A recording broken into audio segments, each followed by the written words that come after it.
today I'm gonna share with you on how I created this simple graduation makeup look intended for teachers like me. Actually, hours before the graduation day itself ay meron pa rin mga last minute preparations and challenges. Huwag niyong daanin sa kilay ninyo ang pagod ninyo at ang ninyo.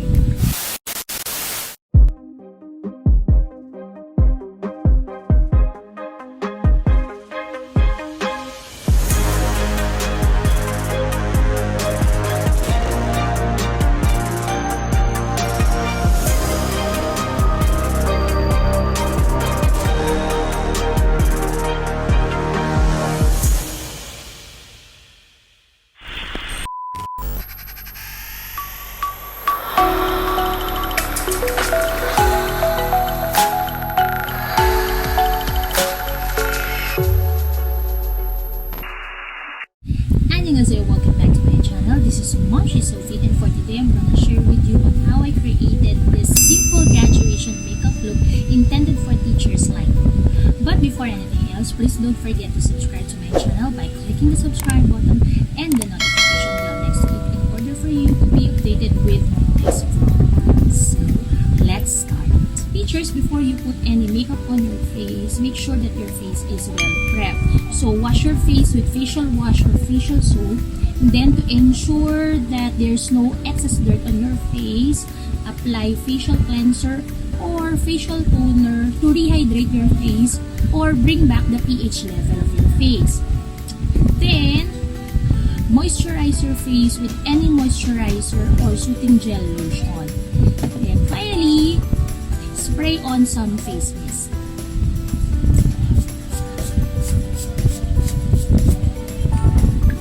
Today, I'm going to create a simple graduation makeup look for teachers dahil ayaw naman natin kalbugan ng mga estudyante natin dahil graduation day din yun at hindi naman sa atin.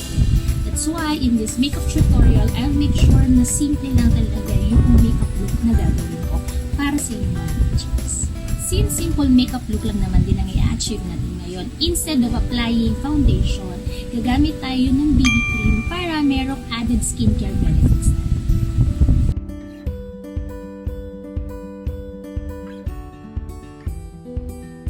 Use down sponge to spread the product all over your face. So, pwede kayong gumamit ng face mist or water.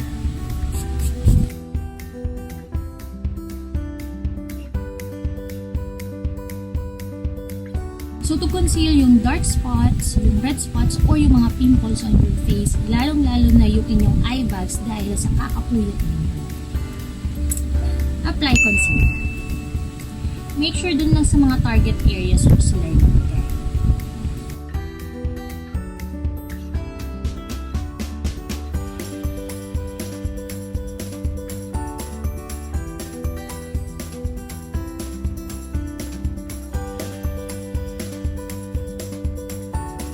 teachers, to even out yung color ng face niyo hanggang dito sa leeg niyo, then just simply blend out yung mga products na dito sa chin area niyo, pababa dito sa leeg. Next, isaset ko na yung base product sa face ko using a powder. So, baking is a must araw na yon para hulas-proof yung makeup look natin. Next, for our eyes, I'm going to apply eyeshadow products. But before that, I'll be applying eyeshadow primer first. Optional po ang paggamit ng eyeshadow primer. Pero kung gusto mo talaga mag-pop out yung color ng eyeshadow product mo, mas maganda na merong eyeshadow primer. Again, teachers, like what I told you, optional ang paggamit ng eyeshadow primer. So kung gusto mo lang mag-pop out yung color ng eyeshadow mo, mas magandang merong eyeshadow primer. Pero okay na rin naman yung concealer lang.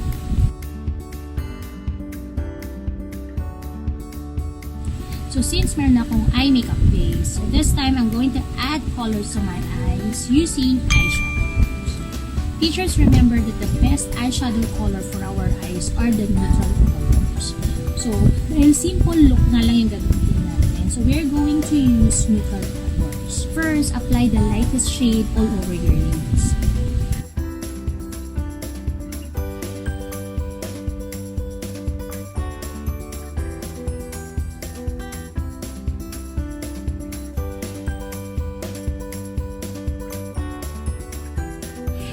for a fact that a day before the graduation ay marami pa rin ginagawa ang mga teachers.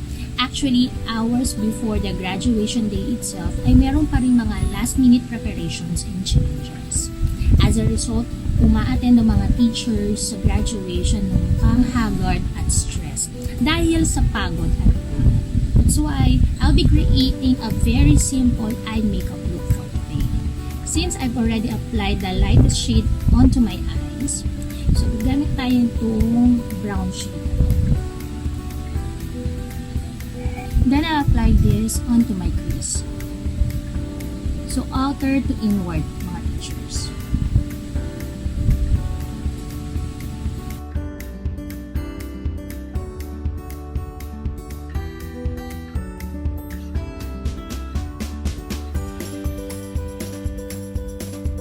Blending out is the key para magmukhang malinis at maayos yung eyeshadow product ninyo kahit isang color lang ang gagamitin niyo.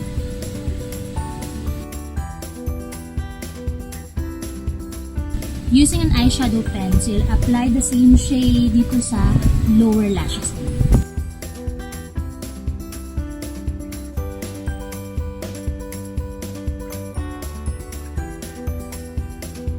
Next, to soften the edges, use a big blending brush.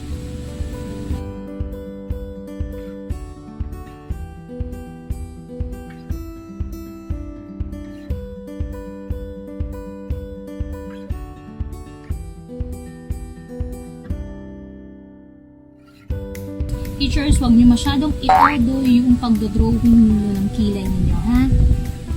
Huwag niyong daanin sa kilay ninyo ang pagod ninyo at pagkayat ninyo. Dapat magmukha pa rin simple ang inyong kilay, okay? So, para magpantay, using a spoolie, blend out natin yung product.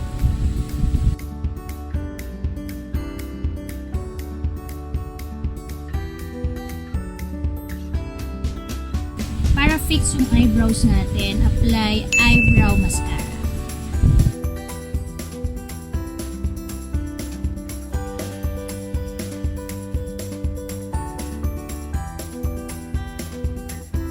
Dahil simple look lang namang i-achieve natin ngayon, so we are not going to wear falsies. But instead, we are just simply curl our lashes and apply mascara.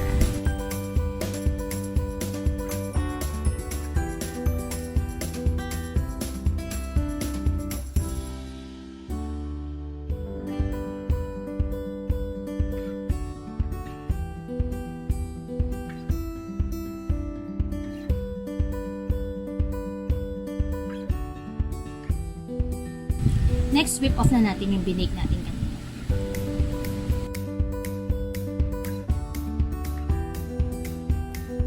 This step is optional, pero if you want your face to look smaller, well then, apply contour product. So, contour mo tong area to, itong temple of your head, and itong part natin. Actually, we apply contour product not only to make our face look smaller, but also to bring back yung natural shape ng face natin after applying yung foundation or BB cream.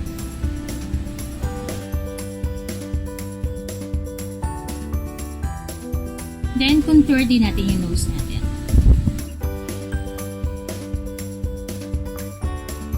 Make sure kapag nag-contour kayo ng nose ninyo, paubutin nyo siya hanggang dito sa part ng eyes nyo para magkaroon ng illusion na connected talaga siya.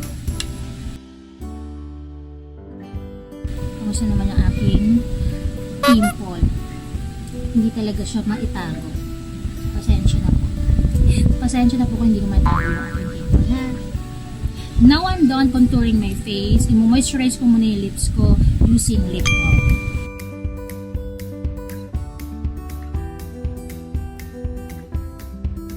Next, to add colors to our cheeks, apply a blush on.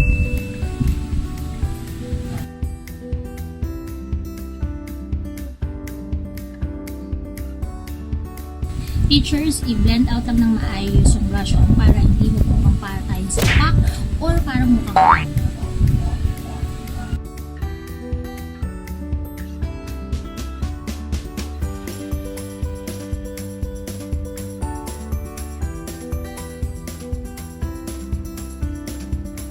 want to have that added glow onto your face, you may apply highlight.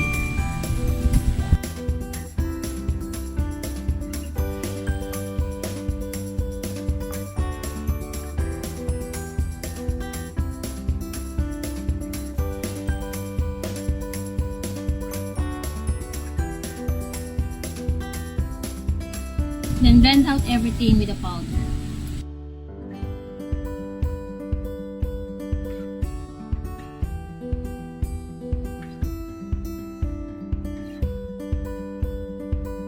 So for this look, you may wear lipstick in nude shade.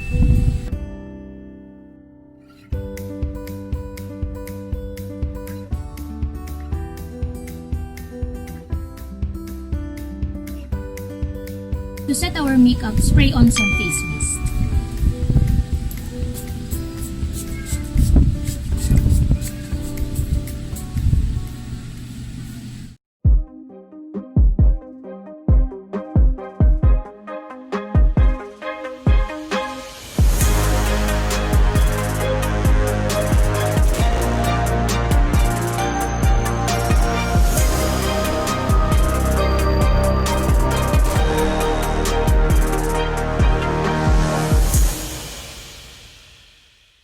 So this is the simple graduation makeup look that I created for teachers. But teachers, before you create this makeup on your own, make sure first na tama yung list of candidates for graduation nyo. Dahil baka mamaya mali pala yung mga grades, malaking problema yan for sure. So that's it for today. So if you like this video, please don't forget to give this a thumbs up. You may also share your feedback on this video by commenting down below. And you may also share this with your friends who are also teachers who will be attending graduation this March onwards. And please don't forget to subscribe to my channel by clicking the subscribe button and the notification bell next to it in order for you to be updated with the next vlog. So this has been Momshie Sophie. Back in